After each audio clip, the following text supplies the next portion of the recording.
মুস্তাজাবুদ দাওয়া মানে এমন ব্যক্তি যেই ব্যক্তি দোয়া করা মাত্রই দোয়া কবুল করে কে? সবসময় ইস্তেগফার পড়তে রাজি আছেন তো? আর সর্বাবস্থায় বেশি বেশি করে পড়বেন আস্তাগফিরুল্লাহ। কি পড়বেন? আমার সাথে আওয়াজ করে পড়েন আস্তাগফিরুল্লাহ। আর আওয়াজ করে পড়েন আস্তাগফিরুল্লাহ। বেশি বেশি যারা ইস্তেগফার করে তাদের 5টা লাভ। আওয়াজ করে বলতে হবে কয়টা?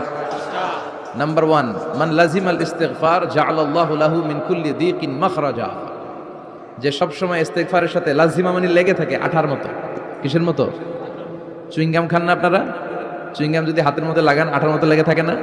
বাচ্চারা আবার দুষ্টামি করে চুইংগাম খেয়ে আরেকজনের চুলের মধ্যে লাগায় দেয়, আছে না নাই? তখন সরিষার তেল দিয়ে ছুটাইতে হয়, তাই না? তো মান লাজিমাল ইস্তিগফার, যে ইস্তিগফারের সাথে আঠার মতো লেগে থাকে সে 5টা জিনিস পায় জীবনে। চিল্লায় বলেন না কয়টা? 1 নাম্বার, জাআলাল্লাহু লাহু মিন কুল্লি দীকিন মাখরাজা, সব বিপদ থেকে তার